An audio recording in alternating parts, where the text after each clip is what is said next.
Hey guys, Popblade Plays here, back at it again with some more Galaxy, and today we're doing the Retro Commercial Miner Ship review.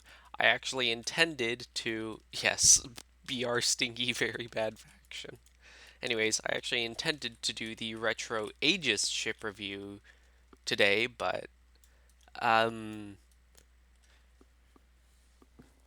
Superchip 15, one of the developers, who I think he's the one who's behind this year's retro event, he told me over Discord he wasn't going to release part 2 of the event until I released specifically the retro commercial miner ship review, so that's what we're doing today.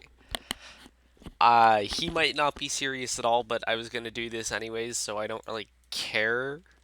Hi, Super Chip. I know you're going to watch the first 5 seconds of this video like you always do, so hi, you're stinky. Buff Prometheus. Buff Prometheus, dude, come on, it sucks. Alright, anyways, now that Chip is probably no longer watching the video because he only watches 5 seconds and then yells at me over Discord. Uh,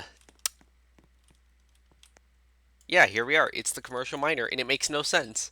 The commercial miner is literally not in. It's too new of a ship for it to really be retro in any way. Like, for example, these are the OG mining turrets, and we got stuck on something. I think there's an invisible part on this or something. I don't know, that's getting caught. Yeah, it's bumping in weird places and getting caught on stuff. There's definitely some weird invisible part colliding. Anyways, these are the original mining laser models. These are the really old ones, right? The commercial miner didn't even exist while this model was around. They'd already been remodeled to something more modern by that time. The retro commercial miner, I think, I believe it's newer than even the M class, and the M class is a modern miner, so I don't know why the commercial miner got a retro ship, and also I'm not drifting. The acceleration and deceleration on this thing is just so slow and horrific that it feels like you're drifting when you turn because it just does not change direction. So like, look, I'm not drifting. I'm just going, hitting W, holding forward from X speed. I turn, and it still keeps going. It just feels like it's drifting.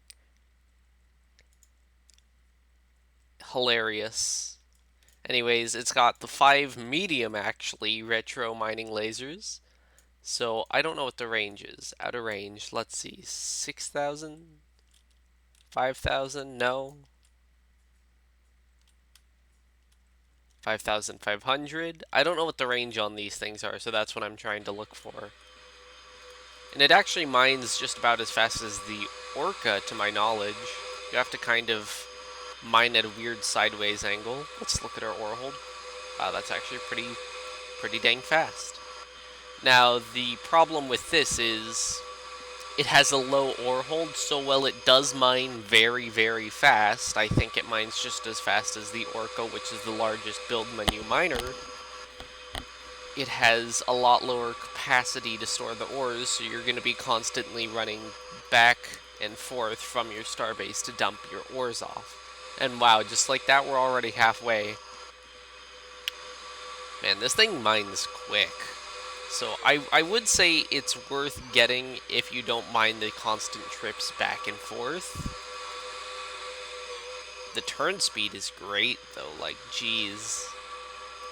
I don't know why it has such a high turn speed and max speed if the acceleration is horrendous, and I don't want them to fix it because I find it funny. And just like that, we're already max ore hold. Hilarious how that works out.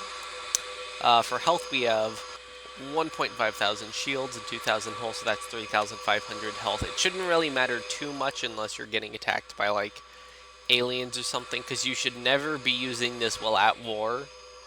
Basic rule of Galaxy is just common sense, never mine at war. If you mine during war, you are certified dum-dum, and I'm not gonna apologize. Like, I see so many people make that mistake, and every single one of them pays the price for it. There's no reason to mine at war. And if you're like me, you can mine on a private server, but not everyone can, which is understandable. Uh, this is the commercial miner's old model. I can actually spawn the normal one and compare it. Just as a little comparison. And the cargo hold is irrelevant for a miner, but it's got 250, which is kind of the trend of the miners. They have exactly 10 times large 10 times more ore hold than they have cargo hold. Like exactly 10 times. I don't know if that's like how it's calculated, but it's just a trend I've noticed with some miners is exactly 10 times higher ore hold than cargo hold. Now we're going to despawn that and spawn the normal commercial miner. And it should be in C's somewhere. If I have it, I might not have ever bought it because it's a waste. Would you look at that? I don't actually have it. I thought I did, but I didn't. I could buy it right now, maybe. No, I don't want to, though. Oh well. You can buy it yourself. They're both on the build menu right now. Commercial miners right here, and then retro commercials above M class. Uh, oh wow, it has almost as much health as a ship that's like 50 times its size. The M class is huge, guys. Like it's the second biggest miner in the game in terms of size next to the Galaxy. Oh well, anyways, the retro commercial miner, you can see its cost here. You can look on the build menu, and for an approximation of how much that's actually going to cost you, we use the cost command retro commercial miner, which you can see here if you can read it clearly. That's about 77,000 credits worth of materials plus an added 5,000 and a couple hundred. So just say 80,000 or 85,000 credits and you should be able to get yourself a retro commercial miner, which is pretty expensive, but because of the way the current economy is, you can get that effectively with any decent miner just by transferring ores at high loyalty. So I wouldn't worry about the cost too much, and you should only really get this if you're just collecting ships. And yeah, that's about it. It's the retro commercial miner. Oh well. Bye.